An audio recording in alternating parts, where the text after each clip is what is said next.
देखो ये जो क्वेश्चन है इसमें ये क्या बोल रहा है, ध्यान से सुनो। ये बोल रहा है कि यहाँ पे ये जो एनवायरमेंट है, यहाँ पे एक मैग्नेटिक फील्ड है जो x इक्वल टू 0 से लेके x इक्वल टू बी तक है ना। ये वाली जो लाइन है ना, ये वाली लाइन है x इक्वल टू बी वाली लाइन। तो x इक्वल टू 0 से लेके x इक्वल टू बी तक ये एक यूनिफॉर्म मैग्नेटिक फील्ड है। फिर आप x इक्वल टू बी से अगर 2b तक जाते हो तो ये आपको यहाँ पे कोई भी मैग्नेटिक फील्ड नहीं मिलेगा। ये हमारे पास एक कंडक्टिंग रोड है, इसको हम x इक्वल टू 0 से आगे मूव करना स्टार्ट करेंगे और ऐसे मूव करवाते हुए एक कांस्टेंट वेलोसिटी से 2b तक लेके जाएंगे और उसके बाद में वापस घुमा के इसको कहाँ पे लेके आएंगे, x इक्वल टू 0 पे लेके आएंगे। इस ड्यूरेशन में इस रोड से जो पास होने वाला मैग्नेटिक फ्लक्स है या इस लूप से पास होने वाला जो मैग्नेटिक फ्लक्स है वो किस तरीके से चेंज होगा वो आपको कैलकुलेट करना है, उसका ग्राफ भी ड्रॉ करना है। दूसरी बात, इसमें कितना ईएमएफ इंड्यूस होगा उसकी वैल्यू कैलकुलेट करनी है। इस ड्यूरेशन में कितना ईएमएफ इंड्यूस होगा, कौन सी डायरेक्शन में होगा और साथ में उसका ग्राफ क्या बनेगा, मतलब डिस्टेंस के साथ में किस तरीके से इंड्यूस्ड ईएमएफ चेंज होगा वो भी आपको ग्राफ में ड्रॉ करना है। तीसरी चीज इसने पूछी कि जब हम इसको ऐसे मूव करेंगे और एक कांस्टेंट वेलोसिटी से इसको लेके जाना पड़ेगा तो आपको कितना फोर्स अप्लाई करना पड़ेगा, फिर कुछ फोर्स अप्लाई करके इसको खींचना पड़ेगा। ठीक है, तो यहाँ पे फ्रिक्शन वगैरह 0 है, लेकिन जैसे ये रोड मूव करेगी इसमें जो करंट इंड्यूस होगा वो लेंस लॉ के अकॉर्डिंग इस रोड के मोशन का अपोजिशन करेगा। इसलिए रोड के मोशन के लिए आपको एक्स्ट्रा फोर्स अप्लाई करना पड़ेगा, उसी फोर्स की ये बात कर रहा है। ठीक है, और फोर्थ चीज इस पे पूछी जा रही है कि जब ये ऐसे मूव कर रही होगी रोड तो इसमें जो इलेक्ट्रिकल पावर प्रोड्यूस होगी उसका मैग्नीट्यूड क्या होगा, कितनी इलेक्ट्रिकल पावर प्रोड्यूस हो रही है यहाँ पे। तो ये 4 चीजें आपको पूछी जा रही है, इनको कैलकुलेट भी करना है और साथ में क्या करना है, इनका एक ग्राफ भी ड्रॉ करना है। मतलब ये 3-4 चीजें अलग अलग आपको पूछी जा रही हैं। तो ये थोड़ा बड़ा क्वेश्चन है लेकिन इसमें सारे कॉन्सेप्ट जो मोशनल ईएमएफ से रिलेटेड होते हैं ना वो सारे क्लियर हो जाते हैं हमने। तो सबसे पहले अपन बात करेंगे कि मैग्नेटिक फ्लक्स कैसे चेंज होगा टाइम के साथ में, डिस्टेंस के साथ में। ठीक है, तो सबसे पहले काम ये करना आपको कि जब रोड को x इक्वल टू 0 से आगे की तरफ मूव किया जाएगा तो आपको ये ऑब्जर्व करना है कि किस तरीके से यहाँ पे मैग्नेटिक फ्लक्स चेंज हो रहा है। भाई मैग्नेटिक फ्लक्स का फॉर्मूला क्या होता है, phi equals to B dot A, जिसको आप क्या लिख सकते हो, B A cos theta. Theta की वैल्यू कितनी होगी, तो theta is the angle between magnetic field and area vector. यहाँ पे मैग्नेटिक फील्ड आउटवर्ड है और अगर मैं इस लूप की बात करूं, इस रेक्टेंगुलर लूप की बात करूं तो इसका एरिया वेक्टर प्लेन के परपेंडिकुलर आउटवर्ड आएगा, यानी कि मैग्नेटिक फील्ड और एरिया वेक्टर सेम डायरेक्शन में होंगे। मतलब थीटा कितना हो गया, 0 डिग्री हो गया। यहाँ पे cos 0 कितना होता है, 1। तो आप अपने पास cos 0 आ गया 1। तो ये आंसर क्या है फ्लक्स का, फॉर्मूला क्या बना, b इंटू ए। अच्छा a यहाँ पे क्या लिख सकते हो, मान लो कि ये रोड ऐसे मूव कर रही है और किसी इंस्टेंट पे आपने देखा तो ये x इक्वल टू 0 वाले पॉइंट से कुछ x डिस्टेंस पे पहुंच चुकी है। कितने डिस्टेंस पे पहुंच गई, x डिस्टेंस पे। तो ये वाली डिस्टेंस x है, ये वाली डिस्टेंस l है, तो इस लूप का एरिया कितना होगा, l इंटू एक्स होगा। इसका मतलब यहाँ पे जो एरिया कवर कर रही है रोड, ये जो एरिया हो रहा है एक तरह से कवर, वो कितना है यहाँ पे, l इंटू एक्स के बराबर है। तो ये आ गया मैग्नेटिक फ्लक्स का फॉर्मूला। अब यहाँ पे सिंपली आप देख सकते हो कि जो x है, x की वैल्यू जैसे जैसे बढ़ेगी, भाई रोड इधर आ रही है तो x की वैल्यू बढ़ती जाएगी। चलो मान लो पहले रोड यहाँ पे x इक्वल टू 0 पे थी, तो उस कंडीशन में मैग्नेटिक फ्लक्स कितना रहा होगा, x की वैल्यू 0 पुट करोगे तो आंसर क्या आएगा, 0। मतलब जो फ्लक्स वाला ग्राफ है वो 0 वाले पॉइंट से स्टार्ट होगा, पहली बात। दूसरी बात कि यहाँ पे जैसे ये रोड आगे मूव करेगी एक कांस्टेंट वेलोसिटी से, तो x की वैल्यू एक कांस्टेंट रेट से बढ़ेगी। कांस्टेंट वेलोसिटी का मतलब क्या है कि एक कांस्टेंट रेट से डिस्प्लेसमेंट हो रहा है, तो x की वैल्यू कांस्टेंट रेट से बढ़ती जा रही है। x की वैल्यू बढ़ेगी तो फ्लक्स भी बढ़ेगा। अच्छा ये कब तक बढ़ता रहेगा, तो जब तक मैग्नेटिक फील्ड रहेगा तब तक तो बढ़ेगा। भाई यहाँ पे मैग्नेटिक फील्ड है, यहाँ पे x इक्वल टू बी तक तो मैग्नेटिक फील्ड है ही, तो यहाँ से ये मैग्नेटिक फ्लक्स बढ़ना स्टार्ट हो गया। क्यों, क्योंकि एरिया ऑफ द लूप बढ़ता जा रहा है, यहाँ तक ये मैग्नेटिक फ्लक्स बढ़ेगा। कहाँ तक, x इक्वल टू बी तक। मतलब x इक्वल टू 0 से लेके x इक्वल टू बी तक आप ये फॉर्मूला फ्लक्स के लिए अप्लाई कर सकते हो। मतलब x की वैल्यू जब 0 से लेके b के बीच में होगी तो आपको मैग्नेटिक फ्लक्स का कौन सा फॉर्मूला लगाना है, ये वाला फॉर्मूला लगाना है। इसी के अकॉर्डिंग हम मैग्नेटिक फ्लक्स को चेंज होते हुए ऑब्जर्व करेंगे। तो यहाँ पे जो ग्राफ हो कैसा बनेगा, तो फाई और x डायरेक्टली प्रोपोर्शनल है क्या यहाँ पे, भाई l और b तो कांस्टेंट है, तो x जैसे जैसे बढ़ेगा फाई की वैल्यू भी बढ़ेगी। मतलब फाई और x क्या हो गए, डायरेक्टली प्रोपोर्शनल। और दो चीजें अगर डायरेक्टली प्रोपोर्शनल होती है तो उनका ग्राफ कैसा बनता है, स्ट्रेट लाइन। मतलब कि x इक्वल टू 0 से लेके b तक जो ग्राफ आएगा वो कैसा आएगा, स्ट्रेट लाइन आएगा। ठीक है, अब x इक्वल टू बी पे अपन पहुंच गए हैं।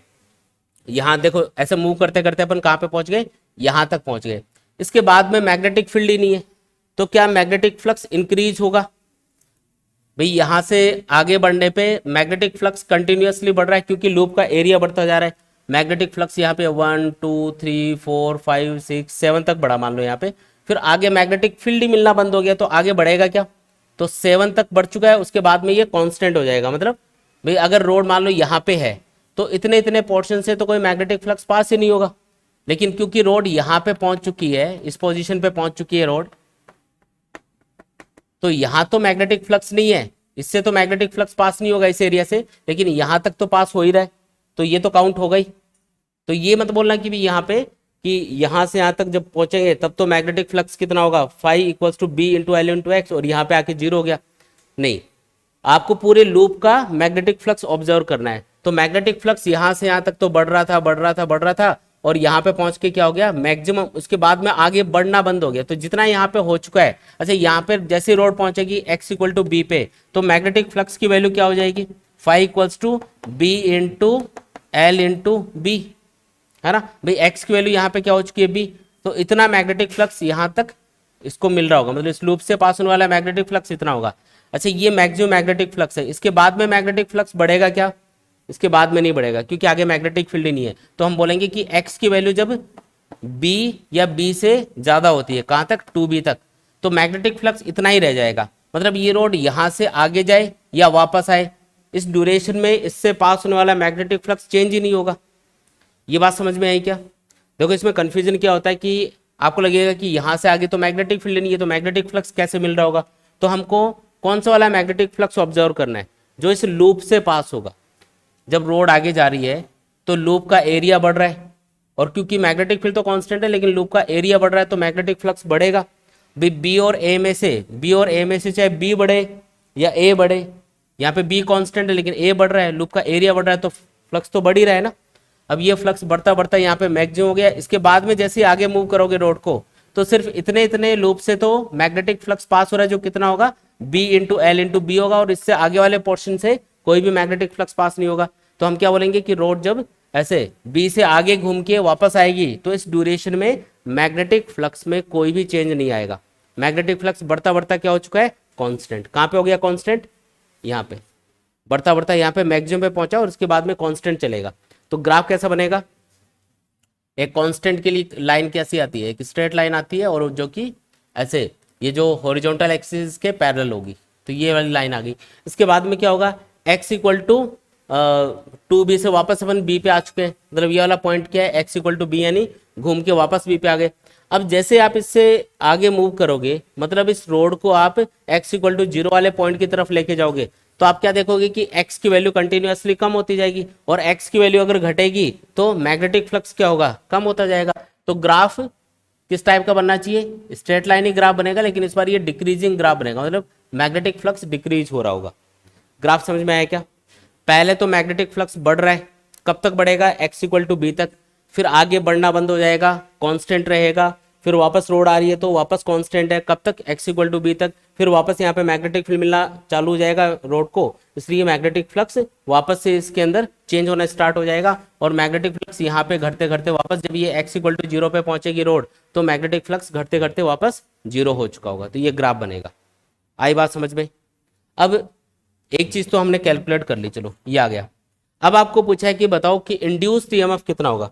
तो ईएमएफ कब इंड्यूस होता है, जब फ्लक्स में चेंज आता है। तो इसका मतलब ये है कि x इक्वल टू जीरो से लेके b तक फ्लक्स इंक्रीज हो रहा है, तो इस ड्यूरेशन में कुछ ईएमएफ आएगा, और x इक्वल टू बी से लेके वापस जब जीरो पे आ रहे हो आप, तब भी फ्लक्स में चेंज आ रहा है, इसका मतलब ईएमएफ इंड्यूस होगा। बाकी x इक्वल टू बी से लेके टू बी, और टू बी से लेके b तक फ्लक्स क्या है, कॉन्स्टेंट, तो कोई ईएमएफ इंड्यूस नहीं होगा, है ना। लेकिन कितना ईएमएफ इंड्यूस होगा उसको भी कैलकुलेट करके देखना है। तो इंड्यूस्ड ईएमएफ का फॉर्मूला क्या होता है, याद करो, E equals to minus d phi by d t, ये फॉर्मूला हम यूज करेंगे। तो इस फॉर्मूले के अकॉर्डिंग अगर मैं x की वैल्यू जब जीरो से b के बीच में है उस वाले फंक्शन को देखता हूँ फाई का, तो ये है phi equals to B L x. अगर मैं फाई की वैल्यू यहाँ पे पुट कर दूँ तो ये बन जाएगा E equals to minus d by d t B into L into x. Solve करोगे तो क्या आएगा, इंड्यूस्ड ईएमएफ कितना आएगा बताओ। तो b और l तो कांस्टेंट है, इसको अलग कर लो, तो माइनस बी एल, और dx बाई डी टी, तो ये dx बाई डी टी क्या होगा, dx बाई डी टी का मतलब है change in position with respect to time. और इसको हम वेलोसिटी बोलते हैं। तो वेलोसिटी तो यहाँ पे जो कांस्टेंट है वो है v, जो आपको दे रखी है क्वेश्चन में। तो dx बाई dt की जगह क्या लिखना पड़ेगा, v लिखेंगे हम, कि ये जो dx बाई dt है v के बराबर है। अच्छा, v यहाँ पे पॉजिटिव होगा या नेगेटिव, तो रोड इधर जा रही है तो x की वैल्यू बढ़ती जा रही है, यानी x में जो चेंज आ रहा है वो पॉजिटिव है। इसका मतलब dx बाई dt की वैल्यू पॉजिटिव पुट करेंगे। आंसर क्या आएगा इससे, minus B into L into V आएगा। तो ग्राफ के अंदर इसको ड्रॉ करना है। अब यहाँ पे ध्यान से देखोगे तो देखो b कांस्टेंट है, l कांस्टेंट है और वेलोसिटी ऑफ द रोड भी कांस्टेंट है, यानी कि ये सारी की सारी चीजें क्या हो गई, कांस्टेंट। तो ग्राफ कैसा बनेगा, एक कांस्टेंट वाला ग्राफ बनेगा, ये वाली लाइन आएगी, ठीक है, ये वाली लाइन आ गई। अच्छा, नेगेटिव है ना यहाँ पे इंड्यूस ईएमएफ, तो नेगेटिव वाली साइड में इसको शो करना है। इंड्यूस ईएमएफ क्या है, माइनस बी एल वी, तो इसको नीचे वाली साइड में, ये जीरो से नीचे की तरफ ये ड्रॉ होगा माइनस बी एल वी। समझ में आया नहीं यहाँ तक। इसके बाद में x इक्वल टू बी से लेके टू बी और टू बी से लेके बी तक ईएमएफ की वैल्यू क्या रहेगी, जीरो।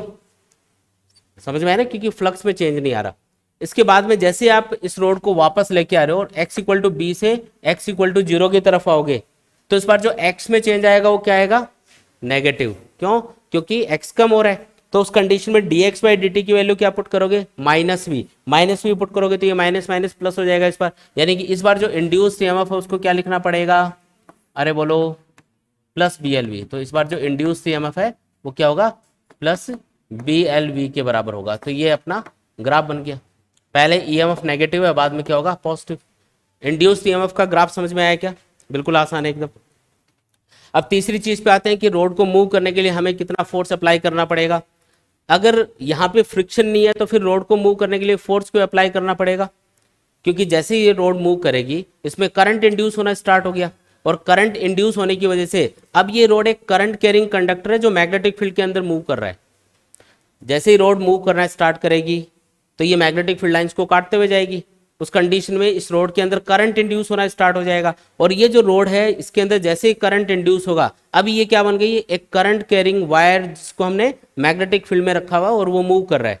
और हमको पता है कि जब हम किसी भी करंट कैरिंग वायर को या किसी भी करंट कैरिंग कंडक्टर को मैग्नेटिक फील्ड में रखते हैं तो उसके ऊपर एक मैग्नेटिक फोर्स लगता है। क्या फॉर्मूला होता है उसका, मैग्नेटिक फोर्स का फॉर्मूला बताओ, I L B sine theta. याद है क्या, करंट कैरिंग कंडक्टर को अगर आप मैग्नेटिक फील्ड में रखोगे तो उस पर जो मैग्नेटिक फोर्स लगता है उसका फॉर्मूला होता है I L B sine theta.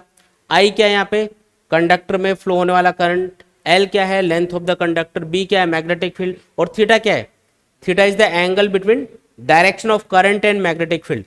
यहाँ पे पहले तो इंड्यूस करंट की डायरेक्शन पता करो कि कौन सी डायरेक्शन में, भाई ईएमएफ इंड्यूस हो रहा है इसका मतलब करंट इंड्यूस होगा। इसमें इंड्यूस करंट की डायरेक्शन पता कर लेंगे, उसके अकॉर्डिंग फिर इस मैग्नेटिक फोर्स की डायरेक्शन भी हम पता कर सकते हैं, और कितना इसका मैग्नीट्यूड होगा, थीटा कितना होगा वो भी हम पता कर सकते हैं।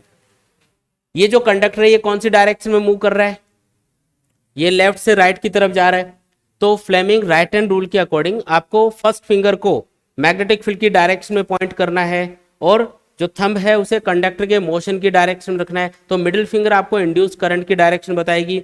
बताओ यहाँ पे मैग्नेटिक फील्ड किधर है, आउटवर्ड, तो फर्स्ट फिंगर को आपको आउटवर्ड रखना है। कंडक्टर का मोशन किधर हो रहा है, इधर से इधर हो रहा है ना, तो कंडक्टर का मोशन अगर इधर हो रहा है तो आपको हाथ को इस तरीके से घुमाना है कि थंब मोशन की डायरेक्शन में आ जाए। फर्स्ट फिंगर मैग्नेटिक फील्ड की डायरेक्शन में, थंब कौन सी डायरेक्शन में होगा, अरे बोलो, थंब होगा कंडक्टर के मोशन की डायरेक्शन में, तो जो करंट इंड्यूस होगा वो डाउनवर्ड डायरेक्शन में होगा। इसका मतलब इस रोड के अंदर जो करंट इंड्यूस हो रहा है उसकी डायरेक्शन क्या है, डाउनवर्ड। ये है इंड्यूस्ड करंट की डायरेक्शन। तो सर्किट में ऐसे करंट फ्लो होगा, इधर से बाहर आएगा और इधर से होता हुआ वापस से, मतलब जैसे जैसे रोड मूव कर रही है ना, तो ये लूप में सर्किट, ये जो सर्किट बन रहा है इस सर्किट में करंट क्या होता रहेगा, कंटिन्यूअसली फ्लो होता रहेगा। अच्छा, ये करंट कब तक इंड्यूस होगा, x इक्वल टू बी तक। उसके बाद में जैसे ही रोड आगे निकल जाएगी इस लूप में करंट फ्लो होना बंद हो जाएगा। बताओ क्यों, क्योंकि उसके बाद में फ्लक्स चेंज ही नहीं हो रहा, फ्लक्स चेंज होना जरूरी है ना। तो x इक्वल टू बी तक यहाँ पे करंट इंड्यूस होगा। अच्छा, अब ये क्या बन गया, एक करंट कैरिंग कंडक्टर बन गया जिसको इस एक्सटर्नल मैग्नेटिक फील्ड में रखा हुआ है। तो इसके ऊपर ये मैग्नेटिक फील्ड क्या करेगा, एक फोर्स लगाएगा, और किसी भी करंट कैरिंग वायर पे जो मैग्नेटिक फोर्स है उसके डायरेक्शन कैसे पता करते हैं, तो कौन सा रूल होता है उसके लिए, फ्लेमिंग लेफ्ट हैंड रूल। याद है क्या, देखो फ्लेमिंग का जो राइट हैंड रूल है वो आता है इंड्यूस करंट की डायरेक्शन बताने के लिए काम, और जो फ्लेमिंग का लेफ्ट हैंड रूल है वो किसकी डायरेक्शन बताएगा, मैग्नेटिक फोर्स की डायरेक्शन बताएगा जब किसी भी करंट कैरिंग कंडक्टर को मैग्नेटिक फील्ड में रखा जाता है। अब मैं लेफ्ट हैंड रूल यूज करके इस कंडक्टर पे लगने वाले मैग्नेटिक फोर्स की डायरेक्शन पता करूंगा, है ना। तो मैग्नेटिक फोर्स की डायरेक्शन कैसे पता करते हैं, तो फर्स्ट फिंगर को मैग्नेटिक फील्ड की डायरेक्शन में पॉइंट करना है, लेफ्ट हैंड यूज करना है, लेकिन इसके लिए लेफ्ट हैंड की फर्स्ट फिंगर को मैग्नेटिक फील्ड की डायरेक्शन में कर लो, मिडिल फिंगर को कंडक्टर में फ्लो होने वाले करंट की डायरेक्शन में पॉइंट कर लो, तो जो थंब है वो आपको मैग्नेटिक फोर्स की डायरेक्शन बताएगा। यहाँ पे मैग्नेटिक फील्ड है आउटवर्ड, तो फर्स्ट फिंगर को आउटवर्ड कर लिया, ठीक है। मिडिल फिंगर किधर करनी है, करंट की डायरेक्शन में, करंट किधर जा रहा है इसमें, डाउनवर्ड, तो डाउनवर्ड कर लिया ऐसे। तो थंब देखो किधर गया, ये गया राइट टू लेफ्ट, मतलब इधर से इधर जा रहा है, समझ में है ना। तो इस पे जो मैग्नेटिक फोर्स आएगा, इस कंडक्टर पे जो मैग्नेटिक फोर्स आएगा कौन सी डायरेक्शन में आएगा, वो आएगा बैकवर्ड डायरेक्शन में। ये है मैग्नेटिक फोर्स, राइट से लेफ्ट की तरफ ये मैग्नेटिक फोर्स आ रहा होगा। ये चीज समझ में आ गई क्या। अच्छा, ये जो मैग्नेटिक फोर्स है ये क्या काम करेगा, तो कंडक्टर को आप कौन सी डायरेक्शन में खींच रहे हो, लेफ्ट से राइट की तरफ लेके जा रहे हो। मैग्नेटिक फोर्स कौन सी डायरेक्शन में लग रहा है, पीछे की तरफ लग रहा है, मतलब राइट से लेफ्ट की तरफ लग रहा है। इसका मतलब क्या, ये कंडक्टर के मोशन का अपोजिशन करेगा। भाई लेंज ने भी तो ये बोला था कि इस कंडक्टर में इंड्यूस करंट की डायरेक्शन हमेशा इस टाइप से होगी कि वो उस रीजन का अपोजिशन करे जिसकी वजह से वो प्रोड्यूस हो रहा है।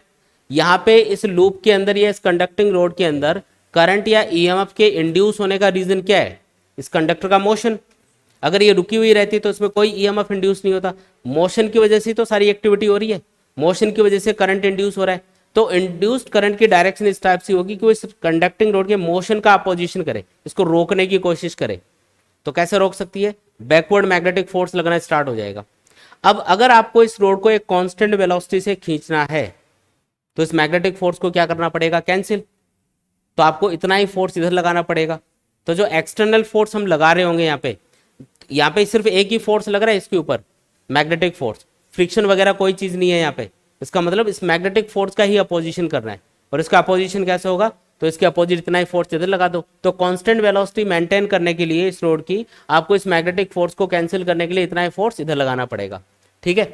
अच्छा, मतलब मैं ये बोल सकता हूँ कि जो एक्सटर्नल फोर्स मैं अप्लाई करूंगा वो किसके बराबर होगा, इस रोड पे लगने वाले मैग्नेटिक फोर्स के बराबर होगा, तभी तो कैंसिल होगा ये। और रोड उसी कांस्टेंट वेलोसिटी से मूव करती रहेगी, है ना, ये रोक नहीं पाएगा फिर इसको।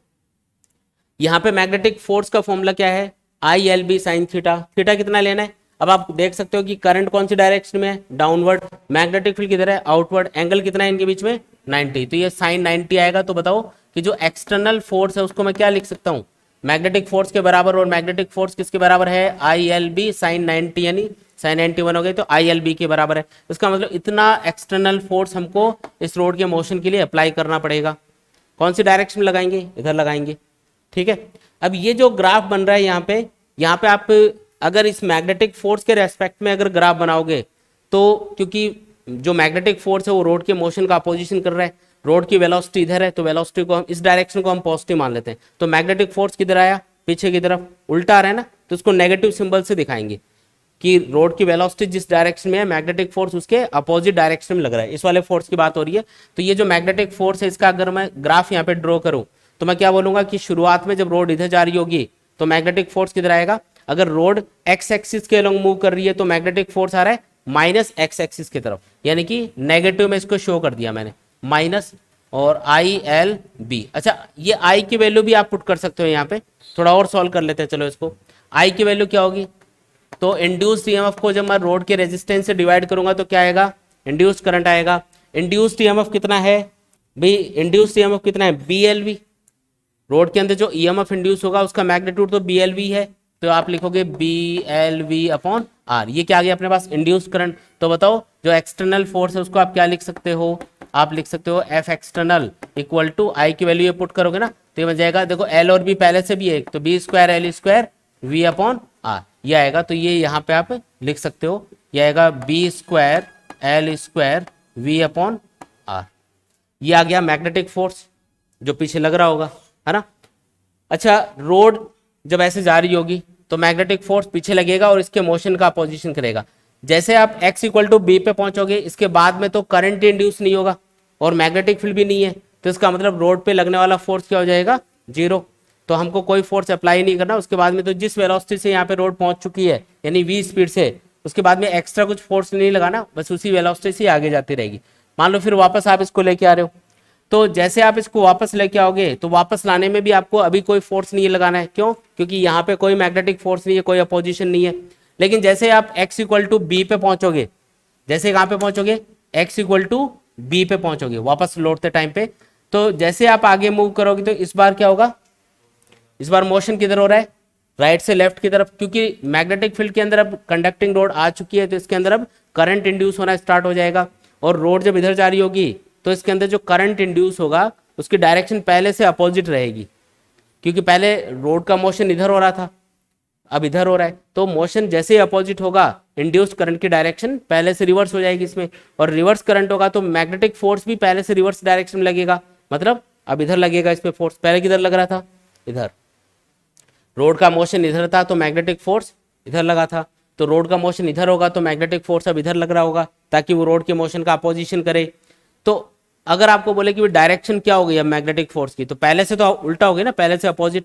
तो पहले अगर मैंने नेगेटिव कंसिडर कर रखा है फोर्स को, तो नेगेटिव का नेगेटिव क्या होता है, पॉजिटिव। तो अब जो आंसर आएगा, मतलब अब जो ग्राफ आएगा उसमें आपको इसको पॉजिटिव दिखाना है, मैग्नेट्यूड वही रहेगा फोर्स का, लेकिन इस बार उसको पॉजिटिव सिंबल के साथ में लिखेंगे। बीच में कोई फोर्स लगाना पड़ा क्या, नहीं, क्योंकि करंट ही इंड्यूस नहीं हुआ, करंट इंड्यूस नहीं होगा तो कोई फोर्स नहीं लगेगा, इसलिए ग्राफ हमने ड्रॉ नहीं किया यहाँ पे, सिर्फ ये इतना सा पोर्शन आ रहा है, ये यहाँ से यहाँ तक और यहाँ से यहाँ तक, ठीक है। इसके बाद में आते हैं कि कितनी इलेक्ट्रिकल पावर यहाँ पे प्रोड्यूस होगी। इलेक्ट्रिकल पावर का फॉर्मूला याद है क्या आपको? पावर का फॉर्मूला होता है आई स्क्वायर इंटू आर, याद है क्या फॉर्मूला? वोल्टेज की फॉर्म में लिखोगे तो V इंटू आई भी लिख सकते हो या V स्क्वायर अपॉन आर भी लिख सकते हो, क्योंकि मैंने यहाँ पे करंट कैलकुलेट कर रखा है I equals to B L V upon R, तो मैं इसको करंट के टर्म्स में लिख रहा हूँ। आर मुझे पता ही है, रेजिस्टेंस ऑफ द रोड कितना है, आर।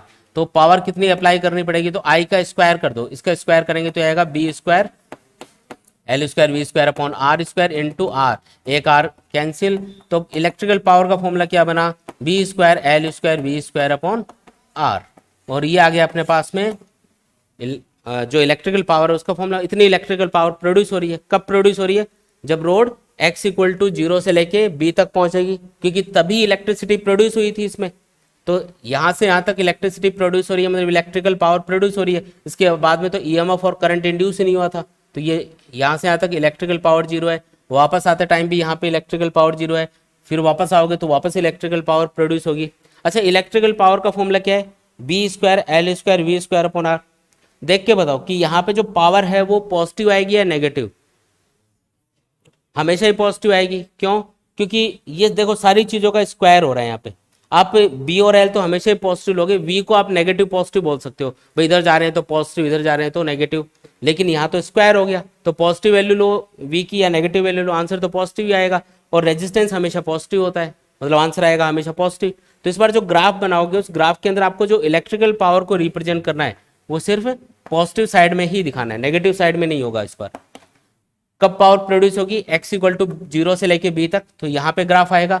फिर x इक्वल टू b से लेके 2b और 2b से लेके b तक कोई भी इलेक्ट्रिकल पावर प्रोड्यूस नहीं होगी, तो ग्राफ क्या रहेगा, 0 वाली लाइन पे रहेगा। इसके बाद में वापस इलेक्ट्रिकल पावर प्रोड्यूस होगी, है ना, तो ये ग्राफ वापस बन जाएगा यहाँ से यहाँ तक। तो ऐसा कुछ ग्राफ अपन को मिल रहा होगा, ये भी पॉजिटिव रहेगा। ग्राफ समझ में आया क्या? इस टाइप का ग्राफ मिलता है, ठीक। तो यहाँ पे हमने कई चीज़ें समझी, वापस से मैं रिपीट कर देता हूँ पूरे क्वेश्चन को। यहाँ पे हमको क्या बोला गया था कि एक कंडक्टिंग रोड है जिसको x इक्वल टू 0 से लेके x इक्वल टू b तक लेके जाना है और b से लेके 2b तक लेके जाना है, फिर वापस से इसको घुमा के x इक्वल टू 0 पे ले आना है। यहाँ पे जो मैग्नेटिक फील्ड है वो x इक्वल टू 0 से लेके b तक ही है, इसके आगे मैग्नेटिक फील्ड 0 है। तो जैसे आप कंडक्टिंग रोड को आगे मूव करोगे तो जो इस लूप से पास होने वाला मैग्नेटिक फ्लक्स है वो कंटिन्यूसली इंक्रीज होगा, क्योंकि लूप का एरिया बढ़ रहा है, और एरिया बढ़ने से मैग्नेटिक फ्लक्स बढ़ेगा, और मैग्नेटिक फ्लक्स बढ़ने से यानी चेंज होने से मैग्नेटिक फ्लक्स के ईएमएफ इंड्यूस होने लग जाएगा। वो जो इंड्यूस ईएमएफ है उसको हमने कैलकुलेट किया, उसके बाद में करंट कैलकुलेट कर लिया, फ्लक्स कैसे चेंज हुआ वो भी हमने देखा, ग्राफ ड्रॉ कर लिया उसका। और उसके बाद में आपको पूछा भाई कितना फोर्स अप्लाई करना पड़ेगा रोड के मोशन के लिए, तो उसके लिए हमने ये देखा कि भी जैसे रोड मूव कर रही है इसमें करंट इंड्यूस हो रहा है, और इंड्यूस करंट की डायरेक्शन के अकॉर्डिंग हमने मैग्नेटिक फोर्स की डायरेक्शन पता कर ली। फॉर्मूला अपने पास है ही मैग्नेटिक फोर्स का, तो वो अप्लाई करके मैग्नेटिक फोर्स भी कैलकुलेट कर लिया, ये आ गया मैग्नेटिक फोर्स, ठीक है। तो ये अपने पास मैग्नेटिक फोर्स आ गया। उसके बाद में हमको पूछा कि कितनी इलेक्ट्रिकल पावर प्रोड्यूस हो रही है, तो उसका फॉर्मूला ये होता है P equals to I square into R. I की वैल्यू पुट करके ये वाली और सॉल्व किया तो ये पावर आ गई, ठीक है, और सबका ग्राफ बना दिया, क्योंकि ग्राफ में ये चीज़ शो करनी थी आपको कि किस तरीके से डिस्टेंस के साथ में जैसे जैसे रोड आगे मूव कर रही है तो एक्स की वैल्यू बढ़ने के साथ साथ किस तरीके से फ्लक्स, ईएमएफ, फोर्स और जो इलेक्ट्रिकल पावर है वो चेंज हो रहे हैं। तो ये इसका ग्राफ बन गया। ठीक है, देख लो इसमें अगर कोई डाउट हो तो।